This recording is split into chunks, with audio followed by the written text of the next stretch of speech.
everyone, and welcome to Anti-Life Reviews. I'm, of course, the Tono Makaya, Master of Minds and of Men. We continue our deep dive into the depravedly satirical world of martial law, where we look at two one-shots today. First, Marshal Law Takes Manhattan, which came out in 1989, was published by the Epic imprint of Marvel Comics, as well as Kingdom of the Blind, which came out in 1990, published by Apocalypse Ltd. Let's not muck about too much. Go ahead and hit that subscribe button, and let's get into it. The writers and artists on this, they're going to be pretty consistent for the whole month. Writer and co-creator is Pat Mills, one of the most prolific 2000 AD writers of all time, working on things like Dan Dare, ABC Warriors, his nemesis of the Warlock, and of course helping to create martial law prototype Judge Dredd. He has a lot less American work, but with things like Punisher 2099, Doctor Who, and Star Wars under his belt, they're still plenty well respected. And the co-creator and artist on this, Kevin O'Neill, probably most well known for his art and co-creation of the brilliant Alan Moore written League of Extraordinary Gentlemen, also co-created Nemesis the Warlock with Pat, and was hated by the Comics Code Authority for his very existence, an artist like no other, and a man, and I mean that in the most positive way I can. I really love his art. Martial Law Takes Manhattan. Very far away from martial law's usual haunt of San Francisco, we are in, of course, Manhattan, an asylum for mentally disturbed superheroes. We have all the usual sights you might see here in New York: a man with spider-like powers, a god of Norse mythology, a master of magic, a genius with stretching limbs, a soldier who loves his flag, a fish person, and the one who is wanted by the marshal himself, the persecutor. Persecutor is a former torturer for the United States military, the man who taught martial law torture in the military, in fact, who turned vigilante after his family was gunned down in the park. Sounds familiar. Well, the persecutor starts a riot at the asylum, but worry not, the specialist has arrived in the form of martial law. Well, we get our expected violence after this for some time. Martial law gets captured and tortured, like old times, but in the end, the persecutor is captured. Well, sort of. All the supposed heroes fall to their death, all of them thinking their respective powers will save them, but no spider webs or bone arrows or surfboards work. Hell, the daredevil type guy tries to grab a hanging rod, and his arms rip off, and they all die. Marshal Law has had enough of the persecutor as well, and tosses him to a gang of cannibals. The marshal turns the persecutor's dog tag in, and says, "Nuff said." Martial Law in Kingdom of the Blind, so we get to meet the private eye of Frank Miller's Dark Knight pistache. We get all the usual morbid takes on the Batman mythos. Him and the butler kill the parents after renting a video, though they don't say which video. He's a violent, insane maniac that uses the Robins for their organs to keep himself young, constantly rambles about justice, etc., etc. He ends up killing an associate of Martial Law, which leads to the rather brief showdown, and of course the Martial Law kills the eye in the end. Eesh. Let's start with Takes Manhattan. So we lose a lot, and I really mean a lot, of the subtext. We fall into the realm of just straight parody. The satire is almost totally gone here.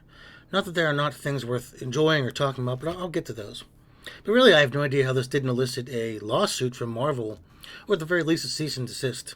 It's one thing when we had characters that embody the idea, the spirit of the superhero, like the public spirit being the Superman-type character, an allegory.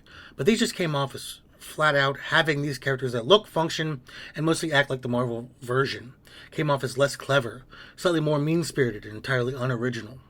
Which is disappointing, as what I praised Kevin's art for in the original mini, I kind of had to bash here. It's very good, as usual. Because it's not using satire as its basis, he's just drawing palette-swapped Marvel characters. And that kind of sucks, as it feels reined in creatively, which is just not what this kind of work needs. It really should be free to go insane. And the setting, the characters, the story, all feel very small-scoped, tight, cut in. That being said, there were some good things. Some of the jokes were half funny. The Invisible Woman simply just not being there was funny. We had this exchange with the Hawkeye character. He says, he's told, I wouldn't call having a bow a superpower, and he says, well, I led a group of superheroes in California. He's told that in California they'll accept anyone, referring to when Hawkeye led the West Coast Avengers. But you see, while I enjoyed that, it also highlights the problem. That's just a joke about Hawkeye and the West Coast Avengers. That's it. That's the joke. There's nothing else about it. Johnny Storm's character is constantly on fire, and at the end the cannibals use him to roast the persecutor. Now the Venture Brothers use the constantly on fire joke as well. We're Doc Hammer and Jackson Public martial law fans. I have the very thorough Venture Brothers book, but I don't recall them mentioning it. Does anyone know? Let me know down below. It's one interesting monologue by Marshal Law and I want to read it because it's quite powerful in its own right. Take this for what it is, in context, please. Superheroes, men born of men for whom female birth was not enough, but in their arrogant desire to rise to a higher state of being, were born again in the laboratory.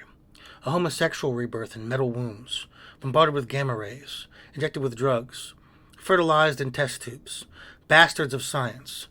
And I should know, because God help me, I'm the biggest bastard of all. Moving on to Kingdom of the Blind, let's start with the art on this one. And there is one really good note I'm going to point out before I go into the art for the rest of the issue. It's Kevin's use of the newspaper-style exposition. Now, he uses this in League of Extraordinary Gentlemen to great effect, especially in the Black Dossier and later volumes. I don't know if this was the first time he used this, or it was something he was familiar with using before, but it was the best part of the comic. We get things like Public Spirit scene with Elvis, and the night Rubber Johnny came through my cat flap, as well as a visual Miracle Man joke, all spot on. That being said, the art was noticeably weaker for this by a very long shot. It carries none of the punch or weight. The coloring was off. It was too bright. The designs looked off-kilter, not the usual odd, harsh way, but just bad. It was not on par with what we had seen, and by and large a disappointment at best. The designs were really uninspired on this one, and the visual storytelling lacked its usual heft. That being said, the art was better than the writing. This was tired, wholly tired. Batman is a crazy mean guy, blah blah, pedophile joke, blah blah. Just felt like something I've read a billion times. It was every tired trope that has been used to bash Batman since Seduction of the Innocent. The Marvel stuff, at least it was kind of funny, and there was some effort, this is a bit looser than that. This was unoriginal, and that's the worst part. We really lost something here. That's what made Marshal Law special. We lost a sense of irony, a sense of righteous indignation. This was just beating a dead horse. Overall, so real fall from grace already, and I wonder, will this trend be a slide, or can we gain some of the odd mystique that made the original mini so interesting? These were just bashing of popular kids because they're popular. It said nothing, had no value, and it didn't add anything to Marshal Law. He's interesting. He's compelling. He's the one I want to see. I know and understand. I want to know and understand. He had pathos in the mini. Now he's just killing Marvel and DC people cuz. We don't know. We don't care. Here's your garbage. I'm disappointed to say that this was just not good. I think I've said all I have to say about this. Total disappointment on both of these. Yeah. Well, that was a downgrade from last week. What heroes would you like to see the Marshal Law face against? Let me know down below. Give me some real heroes you think he might have a chance against, or not. Also, head on over to my Patreon where you can support the channel for as little as $1. Just $1. Add me on Instagram under Demon Peaks for Twin Peaks memes. Subscribe, of course. Be back next week when we look at Marshal Law, The Hateful Dead, and Super Babylon. And don't forget one thing. You have a great day.